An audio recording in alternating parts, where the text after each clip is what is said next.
Hey everyone, this is Ankur Varma, licensed psychotherapist and co founder of Brown Man Therapy, a nonprofit focused on normalizing mental health conversations among South Asian men, connecting them to culturally grounded care and building strong community networks.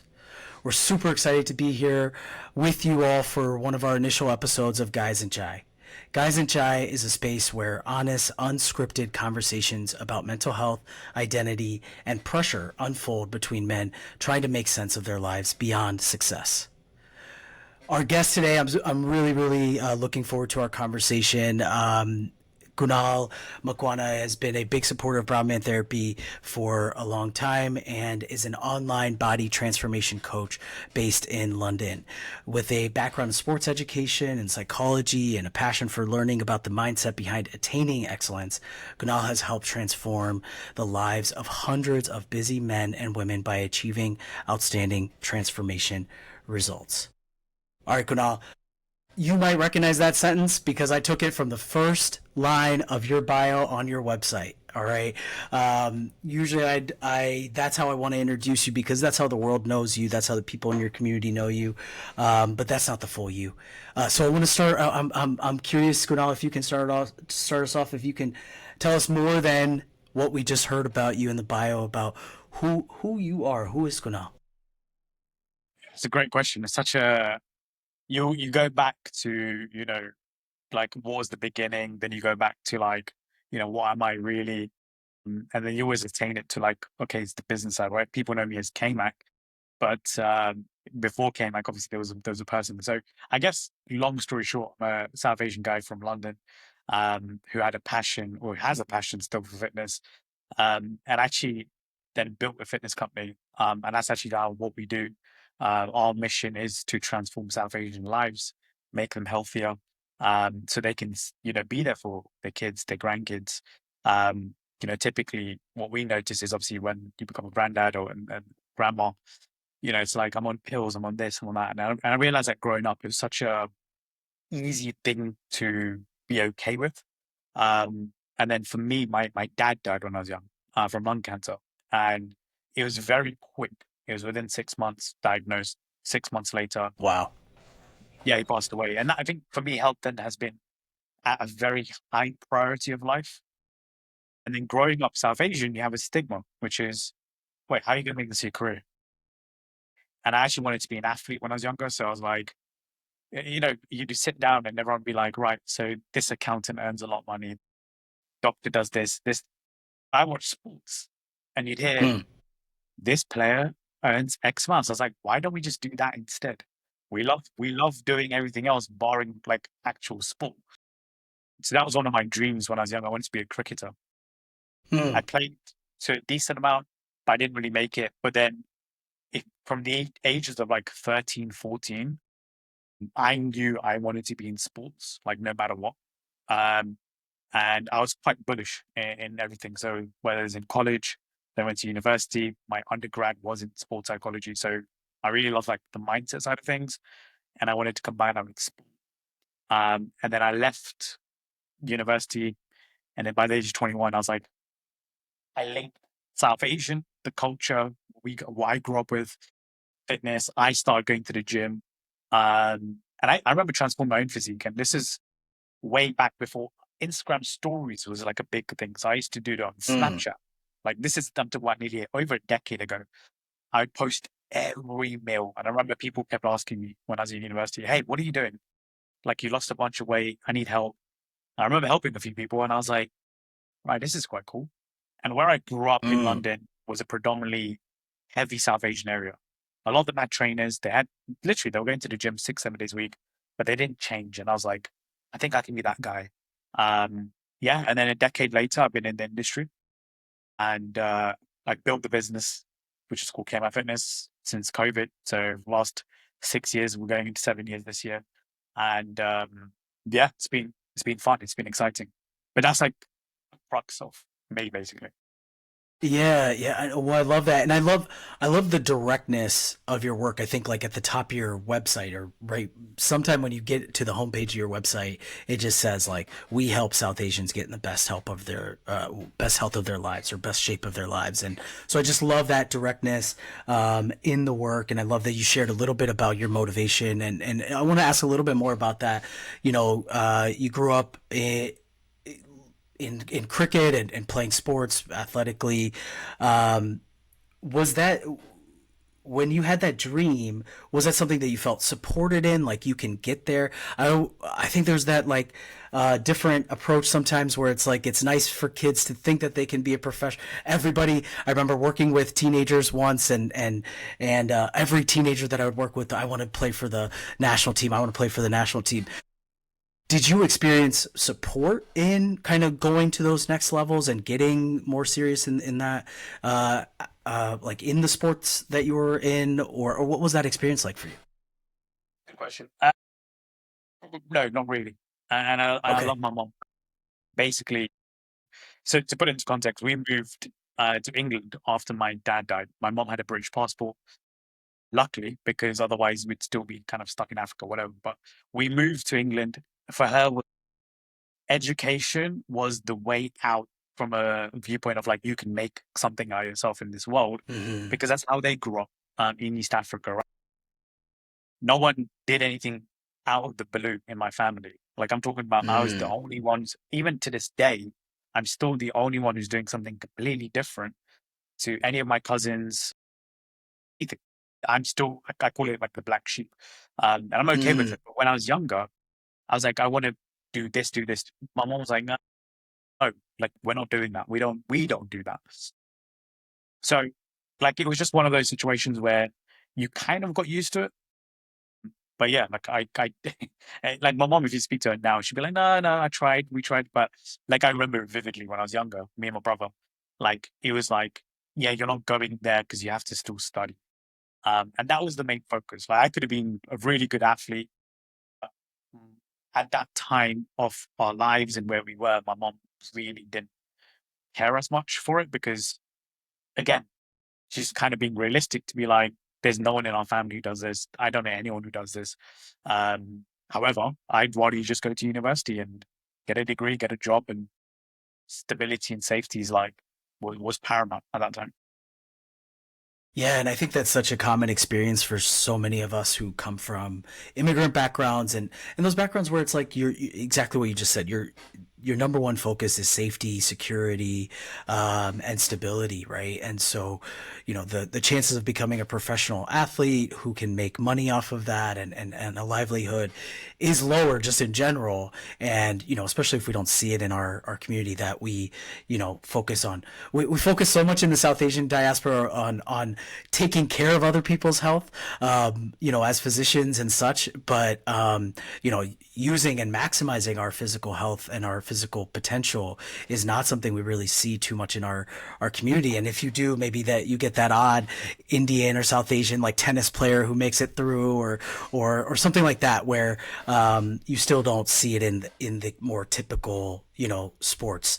Of course, cricket and your experience in London broadens that from what our experience here is in the States is. But you talked a little bit about your you mentioned a little bit about your family's immigration and their journey from Africa to London, and I'm curious if you can share a little bit. I'm not sure how you categorize things, but I imagine there's a part of your life and your memories that are before London, and as well as like before your dad passed and after those things. I'm curious if you can share a little bit more about that journey, both to London and then with your family, what that looked like as you were growing up. 100%. And just go back to the sports side of things. Like even when I was at that period of time, I was like 10, 11 years old. That's when like a lot of South Asian athletes were actually getting big in the UK. Like I'm talking about cricketers. You had an athlete called Monty Panesar, and he was like getting a bit more famous. We had a boxer called Uh, Amir Khan, who actually fought in the States quite a lot. Prince Nassim, I think, just retired. So these are guys you gravitate to straight away. You're like, oh my God, like I could do this basically. But they were again very, very rare. in essence as well. But yeah, going back, obviously, or going forward into like where I was in Africa. So I was born in Kenya, in Nairobi, which, has so many South Asians there. So basically, I think a lot of them migrated in the late 1800s, from India. And then, like, to put it into context, I'm like four generations deep in Nairobi. So like when people ask me, where are you from in India? I haven't got a clue. Like, that's how far. My mom was born there. My dad was born in Africa. Their parents were born in Africa. So that's how deep we go back to. And then basically my dad was from Tanzania, in a small town called Arusha. And that's where we then moved. So he had a job at like an oil company in Nairobi. Then eventually we had a family business, as most South Asians kind of did back then. So he was like called back to Tanzania to take care of things. We all moved back. And I think we moved back when I was like maybe 3 years old. Again, like, to put it into context, I could see Mount Kilimanjaro when I used to wake up, but you don't think about it when you're young. Yeah, yeah, yeah. That's how good. Like there's a lot of greenery. There is a lot of. It's very peaceful. It's a very slow life. Mm, If you think about, like, you guys are, so you're in Chicago, for example, it's a polar opposite. It's like 10 times slower. And then Kenya was like obviously my birthplace. I had a lot of cousins there, a lot of family there. So childhood was always back and forth. Like, I'd spend a lot of times at birthdays in Kenya and, with family there. Then even growing up, my education was in Tanzania, as well. And then by the time I got to like 7, 8 years old, that's when my dad then got cancer, lung cancer. mm, And it was very rapid. So to put it into context, mm, January, he got it diagnosed. Then it got misdiagnosed in Tanzania. Doctors, remember, they weren't as good as, let's say, doctors maybe in India, US, UK, for example. He actually had to go over to Kenya to go get it checked out because they kept saying it's a cold, common cold. They were like, no, they did the MRI scans, mm. etc. Hey, it's lung cancer. A couple of months later, he's in India, in Mumbai. And then, yeah, a couple of months after that, he's passed away. So within 6 months, it was very, very quick. My mom always had a British passport. So back in the day, I don't know how the system worked, but in Kenya, a lot of Indians had like British passports. You got choices. If you want to have dual, you don't have to have dual. Luckily, she had Mm, it. So that meant we can then migrate over to, England, because my cousins lived here. A lot of families started to move here. So we were like, it'd be better. She thought of us guys straight away, me and my brother, because she was like, the education would be better for these guys in this country than being in Kenya or Tanzania. So in 2004, we moved over to England. So I've been here, over 20 years now. Uh, and yeah, I'm basically like a first generation still, to a large extent. So yeah, and then that was the history. So I've lived in 3 different countries. I always tell people that's a fun fact. I've lived in mm. the UK, I've lived in Tanzania, and I've lived in Kenya, in my life as well. It's really fascinating, and I think it's so interesting, right? Even though you were born in Kenya, educated in Tanzania, and raised in the UK, right? Like, one of your first identifiers is still South Asian or Indian, right? Even though you have so much other experience in so many other places, and cultures. And so I'm curious, like, we call this, podcast Guys and Chai, right? Chai being both a common food, tea, drink that we take in, but also a thread kind of that ties us into the larger culture and the diaspora. And so I'm curious, kind of like, as you were being raised in Kenya and Tanzania, and being from a South Asian family, although several generations removed from being in India, and then later in UK. So I'm like thinking about how are you formulating who you are, throughout this time? What do you remember about balancing this? Like, who is Kunal? When did you start thinking about that as like an identity piece, and how did you balance these different identities?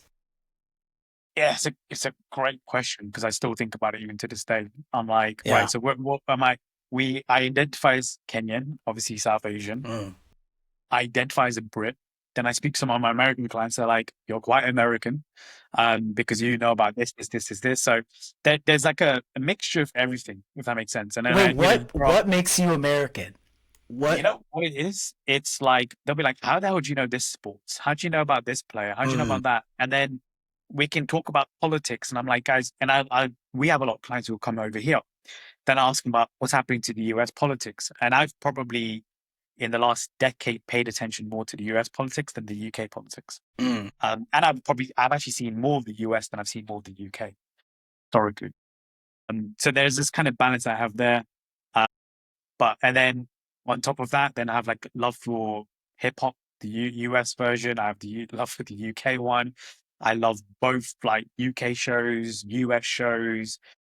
And growing up in Kenya, you grow up with like the Afrobeat side of things, which is now really popular mm, here. Then you grow up with like garage music in the UK and Bhangra, which is slightly different. So it's a mixture of everything. And I think your environment, wherever you are, your environment will start to like, feed you uh, in terms of like what that is with the area. Yeah, I'm a bit of like a chameleon, if that makes sense. Like I've got pretty much everything there. But yeah, like I'd still rep Kenya to this day, Tanzania.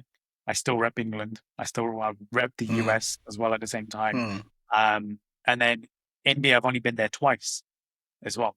Uh, so it's different. My wife is from, her family is a lot from like Gujarat side. So, mm, experiencing that for the first time in my life last year, January, which was quite cool. So yeah, it's a very different. And where I grew up in London, it's a place called Harrow. Um, and there's a lot of like East African Indians there. So it's mm, easy to like, even the cuisine's different. I took a client out, funny enough, he's from Chicago, Shaker. Shout out if he listens to this. We went to a restaurant last week and I was like, he couldn't believe some of the food. And we actually had chai. They give us masala chai to begin with. I know the owner, he was like, yes, you can have this, this, this. He goes, the lamb I've never tasted like this, the kebabs I've never tasted like this. So there's a different flair of food as well at the same time that I've experienced in my life. Yeah, it's a blend of everything, probably what I'd say. yeah. And, and I think that that helps explain and helps me understand too, the person that I've gotten to know over the last couple of years, is I can see how you blend into different groups and different energies and like you can be that like low key just chill like have a drink with and hang out talk and I can definitely I haven't taken like a done fitness training with you but I imagine that I can see how you can get like high energy and get really direct and motivational and so those different experiences I think is a benefit to being able to connect with so many people and I know too your team and the folks that I've met with KMAC are very diverse like a lot of different energies and different people so I think that kind of fits who you are um, so those are maybe the benefits of some of this some of your experience. I'm curious if you can share what are some challenges that you faced whether that was kind of figuring out who you were or where you belong or you know adjusting to the different things that you had to adjust. I know you lost your father, you moved. I'm curious what challenges stick out that you feel comfortable sharing with us, and how did it go? How did you face those? Yeah, you know what it was? It was identity was a big one. Now, what I meant by identity was like, what do I want to be grown up? And in Africa, specifically growing up, like straight away, like my mom and dad were like, we want one doctor, one lawyer. And they used to like position that with me and my brother. I used to be the direct talkative kid. So they'd be like, you're going to be the lawyer. My brother was supposed to be the doctor. He turned out to be the lawyer. I turned out to be the coach or, business entrepreneur, whatever you want to call it.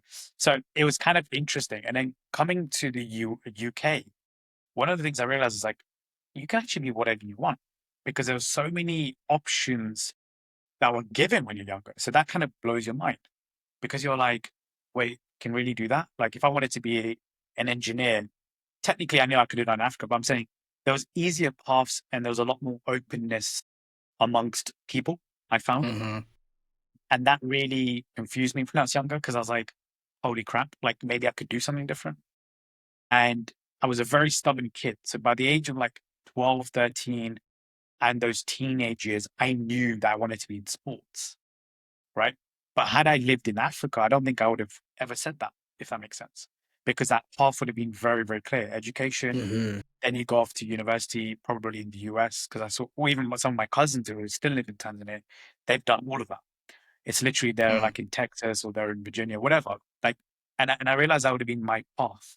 So moving to the UK allowed me to basically create an identity that I'd want for myself.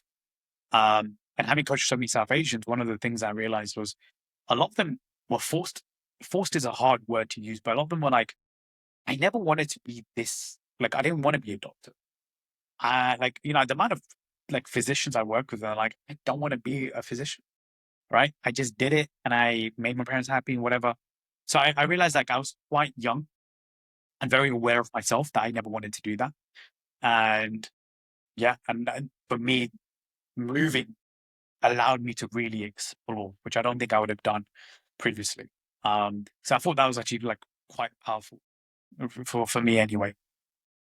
But again, some people don't know what they want to do even when they're 30. I was very, very lucky that by the age of like I said, from 12 onwards, I kind of always wanted to know. Like I knew I wanted to be in sports. Now, obviously, there's so many webs to it, and now I run this business where it's like catered towards South Asians, and Mm. now my athletes, if that makes sense. But that was something that, like, if you said to me, I'd be doing this 10 years ago, I'd be like, not really. I'd maybe work for a professional team or whatever. But yeah, this is like something that it is very, very cool because I didn't know anyone else was doing anything like this before anyway. So yeah, I'd say the ability to cultivate your own identity um, was really crucial to me because I then lived in a society where they're like, yeah, you can be anything you want.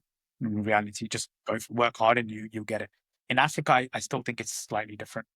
And it's very heavy, even now, I'd say heavy in education, which I understand. Um, there isn't that like, it's very different. Right. And I really like, you have me thinking because I really like how you're framing your experience here in terms of, you know, going from having few options, kind of predetermined options for what you can do, to then moving to a country and a culture where you don't have to just do what is needed by the community or what is just needed by the family or whatever the group is, but you can literally go do anything, right? And I think it's such an important part of the immigrant experience and mentality and psychology kind of development of things is what do we do with the options, right? It's almost quote unquote better in some ways to give people fewer options than open up the whole book and say, hey, pick something, right? Picking something from the dictionary and just say, here, go now be this, right? Versus here's half of a page of a dictionary, choose something from here, works better for psychology, right? And so I like that you use this word of confusion, right? It's just like a confusion of options. And then what I'm really curious now about is how did you then? I know you've named like your father's passing as a motivator, your own experience as an athlete and with physical fitness, but you've also supported brown band therapy, without pause. And I know that you've talked about the importance of psychology and all that. So I'm curious about that piece of things for you. And how did you get here? How did you then narrow those options down to, this work and then even more to the South Asian diaspora being, primarily thinking about being Kenyan and Tanzanian and then a Brit. I'm curious how you ended up with South Asians, man. We got you. Yeah. So firstly, I'd say like going back, I narrowed my options, but the options were narrowed for me because I wasn't Mm, like your typical academic, if that makes sense. Right? mm, Now, what I mean by that is like I used to question my teachers a lot. I used to be like, there's maths, there's this, like this doesn't really make sense to me. I was a bit like a very different South Asian kind of kid, if that makes sense. But I was very, very good at sports, which is also quite rare. So I'd be the only South Asian in the team at times. And then I remember even my classes, I turned 16 and we call it college over here. For you guys, I think it'd be high school. I remember being the only South Asian kid doing sports science. or maybe one or two other guys with me. So I was always, it felt always different for me anyway, right? But then, like, I love my experience when I was like 16, 17 years old. It was just sports. That's what I did. Like, I narrowed it down even more. So we have this thing called GCSEs in England. So once you finish school, you go to college, and this is where you just narrow down like one option, or like either do what they call BTEC or A levels. I chose BTEC. Hmm. It's more just like coursework related, but you just pick one subject. And I was like, this is perfect. I'm doing sports science, right? Sports science has so many different webs. So the way I got into then psychology was there was an athlete. His name is Fernando Torres. It was really interesting. Like, he used to play for the team I love. He then moved to one of our rivals, as you do. Liverpool. Yes, Liverpool. Yeah. And he moved to one of our rivals, and I was like, damn. But I remember he had a game against Man United, and I remember he missed an open goal, and his face just went. And Mm. I remember the next week, and my George, one of our coaches, was at the game, funny enough. And I remember the next week, I was like, our teacher was doing a module on sports psychology, and we had an hour and a half discussion. And I went back to his office, and it was me, George, and two other guys. We were just discussing how his head went and how he's not going to recover. And my teacher at that time said to me, well, I said to him, I'm going to do sports psychology at university. And he goes, and I'm still in contact with this teacher. He's actually a semi-professional football manager right now. Mm. He's one of the guys who made a huge impact on me. And he goes, I think you should do sports science. And I was like, nah, I don't know about it. And by then I was doing a lot of sports science. Certain things I didn't like anatomy and physiology. I was like, it's good, but it's boring. And I love the mind side of things. So then I was like, okay, fine. I applied to the university. I actually got a scholarship to do it. And that's when my love for like the psychology started come through. But even then, like my first year, I hated it because it was about Sigmund Freud and this, and I was like, what am I? Where is the sports? I need something that's going to be a bit more sports driven. But then it came through over time, and then at the same time, I started to lift. So in my mind, I'm like, I know the science of lifting, losing body fat, and building muscle. Why don't I just apply it to myself? So I'm doing that at the same time. I'm learning psychology. And mind you, again, I'm the only brown kid in these classes. It's Mm. literally just me.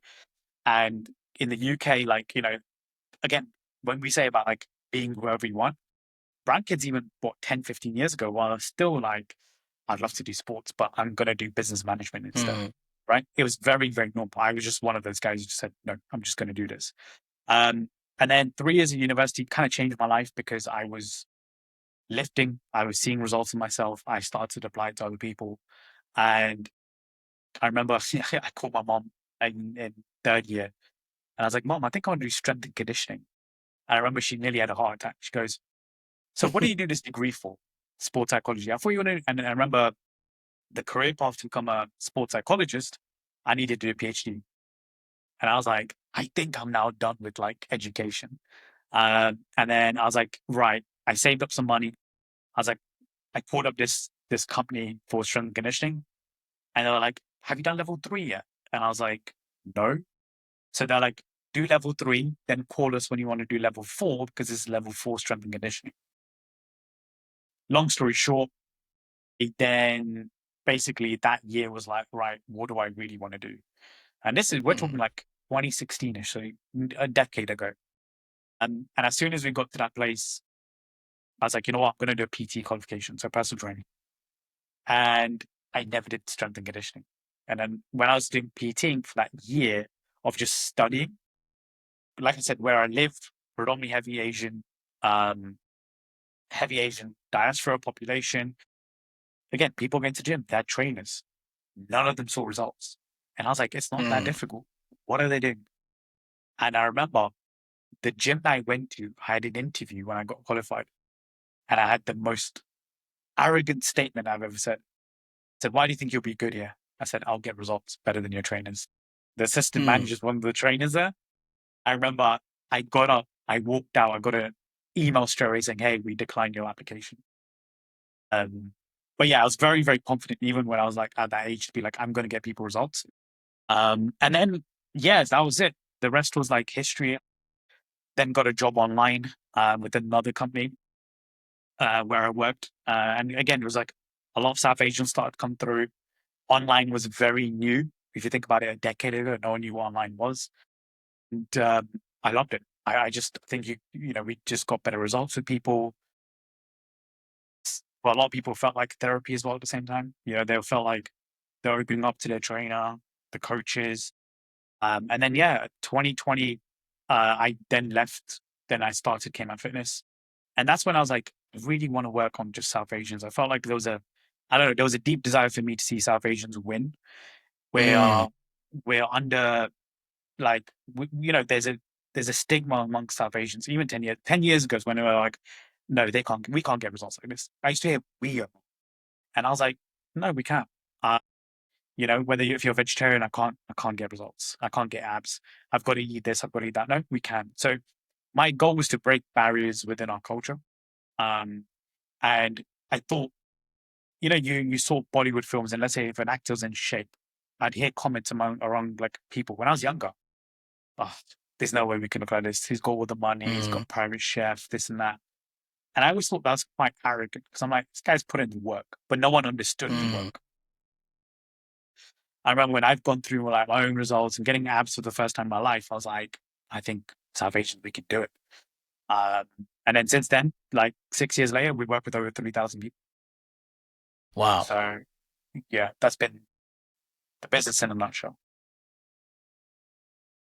I love that journey, and it's a couple of things stick out there. These moments of maybe doubt that you faced, or kind of questioning of like what mission you were on, and even for yourself, you had to kind of question that and figure that out. And I think one thing I notice with in therapy in general is it's really hard sometimes to get perspective and kind of zoom out a little bit on the challenge that is right now in your face, right? Because it just dominates everything, the negativity, the stress of it, the anxiety, whatever's coming along with it. It's big, it's right in front of your face. And so I'm curious, as you look back on these moments of doubt, whether they were internal or from other folks, you know what do you remember facing, or what do you remember doing to face some of that doubt or some of the hardship that you did face, that now you can see and look back and say, oh, okay, this is clearly what helped in that moment. That moment was hard at that time, but now with some time, I've got some perspective. I'm curious if you can reflect back. And like I remember it was 2016, I graduated. I actually got I applied for a teaching job and I actually rejected it. So I remember telling my mom this like maybe 6, 7 months later, because I was really into the gym and I got a teaching job and I thought it was a good-ish salary for that age and where I was at that time of my life. And I was like, I remember rejecting it. I remember telling my mom like later down the line, she goes, "Are you stupid? Like, why would you reject it?" And I was like, I had this clear path, which was I wanted to be a trainer. I can't do half and half things. So if I got into teaching, I can't be like, let me part-time go and train people or whatever. It just wouldn't work for me. I wanted to go all in. Um, so I remember I took another job, like think of your local GNC, like being a sales rep. Mm-hmm. I did that part-time. And I remember like just learning the world of supplements and selling and so on. And there was times it was like tough. Like I was earning next to nothing. And I remember my mom and my stepdad once sat me down and they're like, "What are you doing with your life? Mm. I think you should go back to university and study something and then do that as your job." I remember that was such a weird time, if that makes sense, because it was like I remember it was middle of like 2017. It was like the summertime. And mind you, I'm only like 21, but they were like, you need to do something with your life. So I remember Mm. that being difficult because my mom never believed it even when I was younger. Because she was like, what's sports science? Firstly, what's sports science? What's physiotherapy? What's this? What's that? I don't know any of this Mm-hmm. stuff because no one else did it in our family, right? My cousins are in accounts, one's a doctor, dentist, etc. Like everyone's in different spaces, but Mm. familiar spaces. So I remember that was a very tricky period of my life because I was like, right, I need to qualify ASAP and I need to go get clients as soon as possible. I remember the first job I also got in the industry wasn't high paying. And my stepdad was like, what's Mm. this contract? And he sent it to my uncle. My uncle's like, don't do this. As well at the same time. And then I was like, so I'm still having doubts even then, as soon as I started in the industry. I think my mom only got it once I got into like men's health. That's Mm. when she was like, oh, my son's in men's health. That's very, very cool, this and that. And now, even last year at my wedding, I had a lot of my team there. And that's when the first time she was like, who's this? Who's that? Who's that? Who's this? That's when it's really registered her. Because again, I don't have your typical, if you think about businesses historically, it's always been like a mom and pop shop. It's been it's a physical location. You can kind of see it, feel it. I'm in the Mm. internet economy. I'm in the internet world. Mm. What's that to someone who's never really used the internet? It's very, very, very difficult. So I would say the early days were really, really difficult because you have to make it and you have to seek like mentorship from people, not your family, historically, Mm. right? Because they don't know your path better than like Mm. themselves. They're looking out for themselves. Like my mom used to say, go to speak to your uncle about it. I'm like, he runs an accounting. So I don't know what I'm going to talk to him about realistically. So for me, the internet's been great that way. Like, if I think about YouTube, the podcasting world, that's something that can get you through things because you can start to understand things a bit better. And I remember that's what 2018. Mm. That's when things start changing for me. So yeah, I would say you have to just keep going. If you're very confident in your own path, I think you can't be afraid of failing. And if you do fail, you fail, and you just got to get back into it. Um, yeah, I would say honestly, for me, it was like I had no plan B. It was plan A. That's it. Like, and I know Did in that give hindsight, you confidence? Did that give you yeah, confidence in yourself that hey, I this is it for me? What was it that made you like build that self belief, or was that always there? I think it was always there because I knew the path from the age of 13, 14, right? So if it's like that's what 6, 7 years in the making for me, right? I've studied sports science. I understand sports. I love sports. So I knew what I wanted to do from a health perspective, right? I knew I wanted to be in it. So if I had gone into, let's say I abandoned that at that time, we Mm. wouldn't be having this conversation right now. I wouldn't be saying to you like, "Hey, Ankur, it's me, Kunal." Like you'd be like, "Who's Kunal?" I don't know, right? Then I think I would have been depressed in whatever I would have done after that because I wouldn't have made me Mm. happy. So I understood, like, in a weird way, seeing my dad die. Like, life is short. You got to do what you want to do. And so for me, I realized that like at a pretty young age. And moving to the UK, like I mentioned, it honestly, it they always speak about like the American dream, right? Which is, you know, work hard and you get there. In a weird way, that was that for me being in this country, the West, seeing Mm. the West and seeing people just you can be whatever you want as long as you put in the work. I was like, right, I'm gonna go, let me go for it. Why not? Um, like I know I can work hard. Like I said, I worked from the age of 15. I worked illegally at one point. I worked my first ever job was a sales rep at Levi's. I told them I was 16 and I was like, I joined in November, my birthday's in December.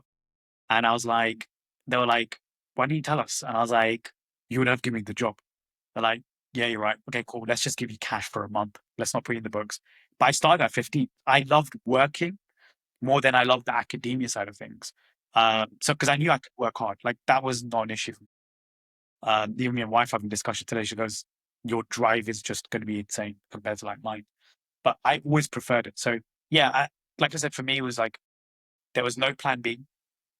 Um, I believed in it when I was younger. So from the age of like, let's say 12 onwards, I knew sports was the thing for me. Moving to this country allowed me to have that freedom of expression with sports and just like loving it. Um, you have the internet, which was like, for someone like me, the internet was getting more and more like Instagram was getting there. You're seeing different stories from all over the world. So you have YouTube, for example, which is like I watch more Mm. YouTube than I watch regular TV now. Um, so it allowed me to connect the stories of people worldwide. of different Mm. races and religions as well. So yeah, long story short, but I guess hopefully there's an answer in that. No, no, that's beautiful. I love that. It, you mentioned your dad a couple times. I'm curious, what do you remember about what it was like to experience his loss at that young age? What do you remember I think you had said 7, 8 years old or so, when he got sick. And so I'm curious what you remember 7, 8 year old version of you remembering, and what now years later, what do you carry from that experience, from the loss, and how does it sit with you, drive you, push you now? Yeah, like I think I just mentioned it just before. Like it taught me a life is short. However, I didn't know what that meant then, if that makes sense. I didn't know what Yeah. that really meant for me in that situation. Because even when he died, I was like, right, okay, but I didn't know what that meant. But I remember being at the funeral, and obviously in the Hindu Gujarat, you have to like light the fire and burn the body and stuff. And I remember just seeing that, thinking, "Whoa, my dad's Mm. really dead. He's gone, pretty Wow. much." And I remember that kind of flipped the switch in me. And then it was like from that age to like moving to the UK was a bit blurry because my mom was then coming to the UK, try and get. We got rejected with visas like 3 times, and I don't know why, but Mm. me and my brother were like less than 10 years old. We got rejected for visas. So we had like lawyers and my uncles were helping. So it was a very turbulent time, if that makes sense, right? So for me, after the death of my dad was like quite blurry. Then coming into the UK, I became very fixated on like, right, I want to do what I want to do. I don't know why. Like it just something just literally flipped in me to be like, I'm not gonna like let people dictate. Like you're just gonna be an engineer and you're just gonna do that. Like I was like, no, not really. So I don't know, like I think that helped me from that perspective and just really focused on that. Like I said, from the age of like 11, 12, realistically.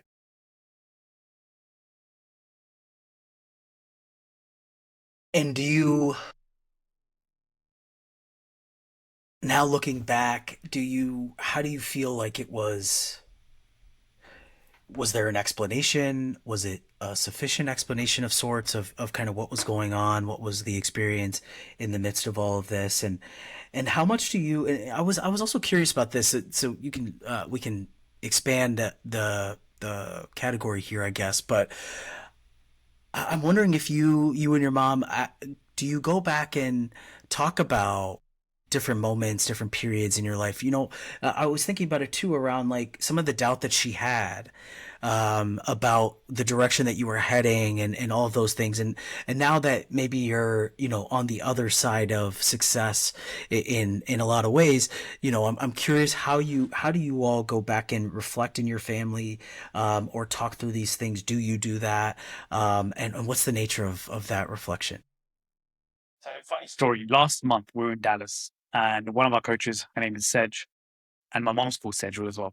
And Sedge is like she was just sat on the sofa, and she's really worried about her kid. And I'm like, she's like worried about the kid getting like a B, for example, right? And mind you, I got like D's, E's, F's, and so on, right? Like I was completely. And sometimes they like Sedge doesn't really believe in it. She's like, "Are you sure, really?" And I was like, trust me, I was a terrible kid. What we did straight away, I was like, you know what, let me just FaceTime my mom right now. And we literally FaceTime my mom. And my mom was like, nah, but you're a good kid, Kunal. You're a good kid. Da, da, da. And I said, Mom, put my brother on. And his name's Michelle.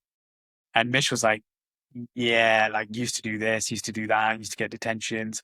But my mom has completely forgotten about those moments purely because like where I'm at right now in life, if that makes sense, where I'm married, I've my own house, moved out, all that kind of stuff.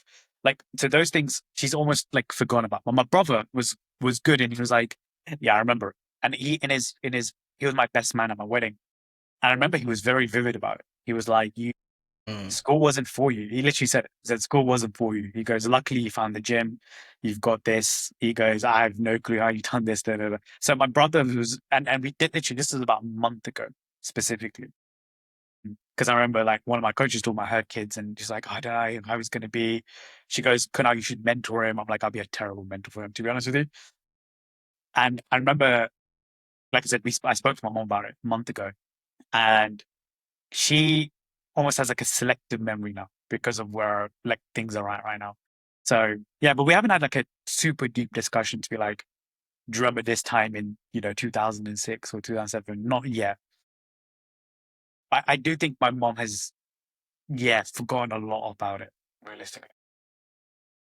Yeah, I think there's something here with Indian moms and their selective memories. But and we could probably have a whole conversation just about this experience of having a brother and what's that like, because a lot of what you're talking about reminds me of me and my brother, and the stuff that I shared at his wedding, which I had a lot of vivid memories of the childhood. And so actually you and my brother sound very similar, where you know he was always the one that people were like worried about. Is he gonna figure it out? Is he gonna, like, school was not for him? That I would say the same exact thing. It's like, how can you contain him for 8 hours in a chair? Not gonna happen. My brother was always bouncing, energetic, super athletic.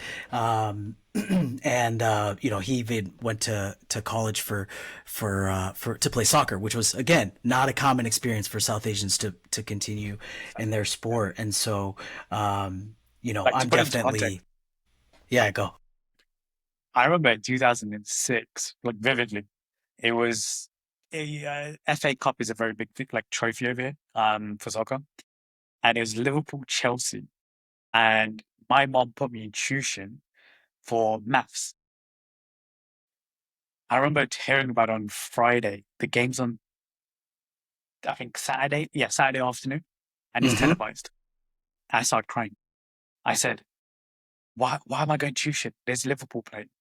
Like, I can't believe it. Like, oh my God. Like, I was literally like floored. And I remember going to tuition thinking, what am I doing here? It was with me and like six other kids. It's 45 minutes. I missed the game, but we Mm, won 2-1. So it felt good. mm. But I remember just missing it. I remember I had tears in my eyes because I'm missing a game. That's how much I cared about like sports versus the education. And my mom couldn't believe it. She was like, I think I made a mistake coming to this country because I completely changed. I'm like, I care more about sports than I did, education. Yeah, yeah. In our family, we were encouraged to get into sports and to pay attention to, like, watching sports, national sports, as a way of kind of assimilating and fitting in. And I know that there was probably points where my parents were like, okay, okay, that's too much interest in sports. Let's rein it back a little bit, get more academic. But we stuck with it. Um, Shift gears a little bit because I know you got married last year. You mentioned it a couple of times, and earlier you said something that stuck with me about you know your wife is Gujarati, and I'm curious, a you know lessons you've learned as a recently married man, but also I'm curious about that cultural shift, because I'm thinking about too with my wife, also Gujarati, but their family is from a Jain background, which is different from my Hindu background, and so I'm curious, kind of what there were some things that came up for me culturally, adjustments that I had to make, upon being married, and that I noticed. I'm curious what you've been noticing the last year or so that you've been married, and any other lessons that are fresh for you. Yeah. Yeah, no. So I'm actually Gujarati. People don't know that. Like, so people Yeah. assume I'm either Punjabi or, especially I'm in the US, I get Punjabi a lot. So people don't know that. Mm. They're like, "Are you Gujarati, really?" I got called Pakistani like in when I was in Tampa. By a fellow Pakistani. He goes, "Oh, you're probably Pakistani." And I'm like, "No, I'm actually Gujarati," and he couldn't believe it. So It's we funny we're both, because I'm Punjabi, but I yeah. always get mistaken for being Gujarati, and so it's a That's whole. insane. So it's quite funny in a sense, like, so we've known each other like nearly a decade. So we went out, we were dating for or being together for like a good decade. We've just been married for less than 1 year.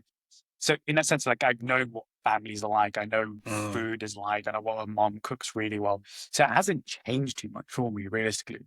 Because I'm like, again, I've grown up with that, if that makes sense. Like hmm. there's subtle differences because she has more of the India side to it, and we have our East African side to it. So it's like blending those two sometimes in together. Like Gujarati speak very differently. So if you're from like a certain part of Gujarat, your Gujarati is very different. My Gujarati is actually very different than her Gujarati. That's something that straight away you kind of pick up on and you're like, well, this is different. Certain words we would say is very, very different as well.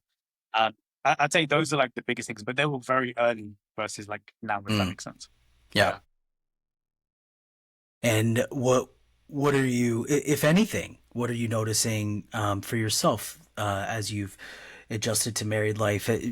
Being in the relationship, was it pretty smooth transition into married life, or have you noticed any shifts or changes as time has gone on? To be honest with you, like, because we never lived together beforehand, and now living Mm, together, it brings new challenges.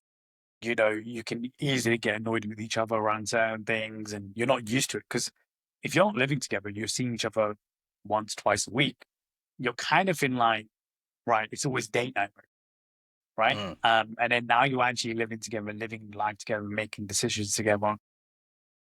It changes, like having conversations about finances, then the house, then where are we going on holiday? What are we doing here? It's deeper than just, right, we're going out for a drink or we're going out for food. It changes the game a little bit. So I do think, like, and again, in South Asian culture, like, you're not supposed to live with your, partner or hmm. whatever. Like, it's kind of like frowned upon when you think about it. But I actually think it's quite powerful. And I would actually encourage that, because you do get to know your partner at like a much deeper level.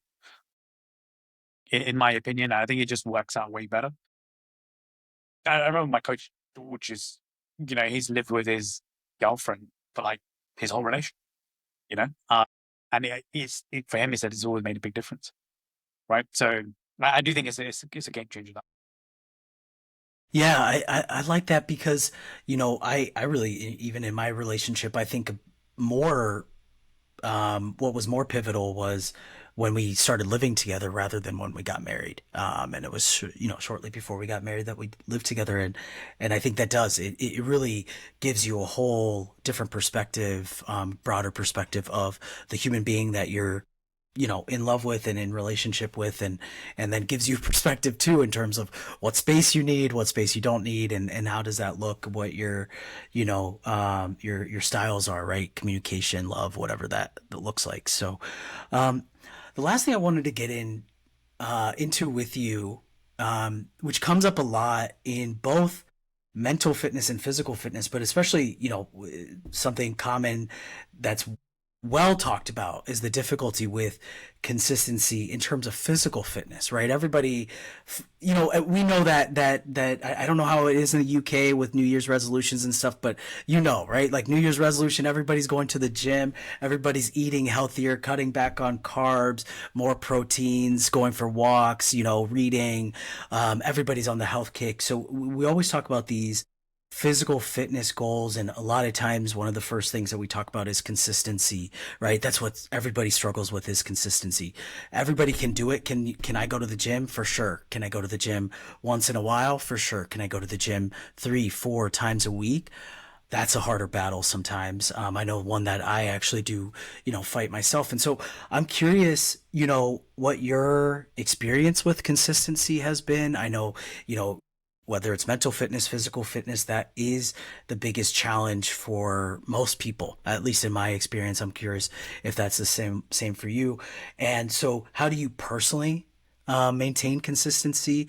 What do you tell your clients? How do you build consistency? Talk a little bit about that as we start to wind this down. Yeah, so consistency for me is like, especially with my own like personal fitness and just journey in general.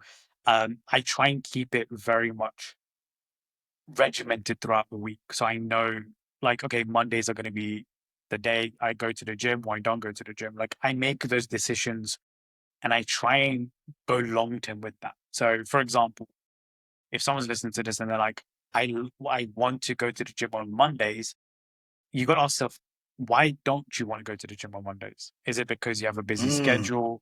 It's the first day of the week. You'll have a ton of meetings. So set yourself up for success and understand your diary. So if you know Tuesdays, I go to the gym on Tuesdays. That's my first day of the week. And I prefer that because Mondays are very busy for me. And I acknowledge that rather than try to be a hero about it and being like, right, I have the busiest day, but I'm going to try and just fit into the gym, right? Because I know I'm going to be overwhelmed. I know I'm not going to get this done. I'm not going to get that done. And then suddenly I'm like, "Panic," right? So I try and fit things into my diary, and then I just basically stick to it for at least a good month, and then give yourself feedback. Did that work? Did I not work? What days doesn't work? Mm, Right. So I like Tuesdays because my Monday is busy, and it's like a right. I've had a good reward. Let me go there, and I'll try and pair up with something else as well. For me, it's like usually haircuts or whatever. And then Wednesdays, I may go in the morning before a team meeting. Right. My team meeting is always at a midday. I like Wednesdays these days because I feel like I go to the gym, I come back, I'm on fire with these memes. I feel good. I'm in a good flow state, and I like that. Then I usually have the back end of the week because the back end of the week is less busy for me. Fridays, Saturdays, and mm, Sundays, and I'll pick certain days, and then that's how I go. So I go to train 4 days a week, and so I've always chosen the first couple of days of the week and then the latter end of the week. I don't try and do like Monday, Tuesday, Wednesday, or anything like that. Nothing like that. Nothing crazy. And I've done it historically over time. And then the more I've done it, the less I think about it. mm, So I don't try and fight like consistency, or I don't want to fight motivation. I'm almost like fit in your diary, almost like an appointment. You got to go. And I think so when people come to us guys to join, it's very much around accountability, is what they find a big deal. So I do think accountability even with yourself is a high form of self-care. So you're like, right, I need to go to the gym. Why do I want to go to the gym? Because for me, it's part of my identity as well at the same time. I also love it, right? I want to take care of myself for the long term, longevity. Um, right. So and I want to take care of my own physique. So those are like chapters I kind of going for myself. And then I see that with other people as well. So yeah, I think try and bake it into your day to day, but be realistic because I think for far too many people are like, I'm going to go on a Monday, but it's like they've got a board meeting, they've got this, they've got to do this, they've got to do that. It's like, what's more important? And I think sometimes far too many people try and put fitness as number one when really it can be number four and you'll still get phenomenal results, mm. right? It doesn't have to be above your family. It doesn't have to be above your kids. It doesn't have to be above your job, even. And I think sometimes when people get into a fitness journey, they go all or nothing and they make it number one. And then that's when it's unrealistic. And then they're like, that's how they yo yo.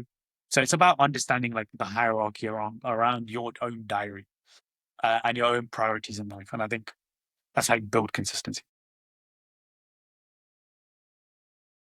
I'm just gonna let all that sit for a second for people because that was golden. I love what you said there, and one thing that's sticking with me right away is just how you broke it down, right? You have, I think you used the word chapters, right? But like I'm hearing these like big, what are the big, huge chunk kind of goals, and maybe they're not even goals, but just values really around your fitness, and then how you've broken that down into, your the minutia of the work, right? Which is, finding the block, finding the times, addressing the barriers, right? Naming those barriers, and I love the piece about prioritization because I think, just to expand on that too is, we say, okay, and this is the New Year's resolution phenomenon that we see every year, right? Is let's make it number one. I am going to be the healthiest number one person in my life.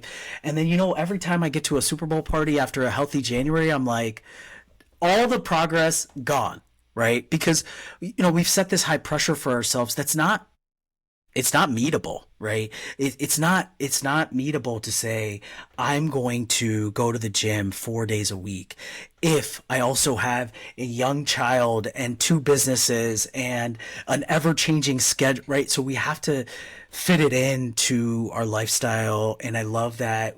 You kind of, another theme here that I get a lot out of these conversations is permission, right? This permission that, hey, you know what? Yes, I'm working towards my fitness, but gym does not have to be the number one priority today. Maybe it's I spend an hour with my partner, right? And get a little extra time in because our schedules have been super busy, right? And that in and of itself is also healthy. And so there's a lot of options here for how that health journey looks. And I love, for me, and I was like writing, I was scrambling to write stuff down here for myself because I'm like, I gotta really implement these. And because I know for myself, I've always been okay, Monday, Wednesday, Friday, those are my gym days. Like, and then what happens Monday, something comes up, I've got to do something. Oh man, I missed Monday. So then I'm less likely to go on Wednesday because I already feel down. And so I love that like grace that you're also, telling people to give themselves around this work. So I 'Cause really, really you know love what it that. is Yeah, like go.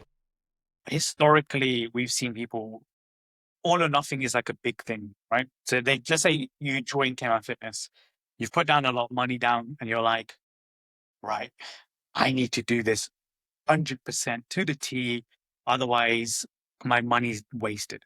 But then what people don't realize is we are, think of universities, right? Like if the goal for you is to be a physician, you've gone to do your undergrad. We are that undergrad, right? We're just the beginning of your fitness journey, which we hope you can carry over for the next decade, 2 decades, and if not even Mm, longer, especially if you're in your 40s, for example, because this is something that you want to think for the long term, not necessarily just because I've put money down and I now have X amount of months left with, this program. And I think far too many people sometimes have come into that mentality and not really thought, right, actually, there has to be something after this program. Like a physician doesn't stop being a physician once they've graduated. And that's actually when the work starts. So I always tell our clients the same thing. It's like, hey, eventually you're going to leave KMAT Fitness. I'm okay with that. I want you to leave without never needing us ever again. Right? Like mm, a physician doesn't go back after doing 7 years and say, what was that first year that we did in the semester? Like we want to avoid that. mm, In fitness, we almost approach it from that mindset of education. Give you the education, run with it, and then, if you can manage it then for the rest of your life, influence your kids, future generations, which is part of our mission statement as well, then I think it's a very powerful thing. Um, and I think in that way, they're getting people are getting better with that with fitness. They're realizing, look, it can be the top 5, top 10 thing in my life. It doesn't always have to be number one. And I think unless mm, you're an athlete, I understand. If you're an athlete, it can be number one. But I think sometimes Tom Brady kept it as number one for 20 plus years of his life. Hence why mm. he's one of the greatest quarterbacks, right? Um, but if you're not going to be the greatest quarterback in the world, I don't need you to make it number one. Yeah, In my opinion, right? Like if you want to be the best lawyer, go be the best freaking lawyer. But I think, but again, people sometimes have to flip that switch. And I think sometimes they don't realize it because they're signing up to a program and thinking, oh my God, yeah, like I got yeah. to make it. But then, yeah, psychology is a big part. And I think how you frame it is really Hmm. Yeah, I love that. All right, always feel like we're short on time in our conversations, but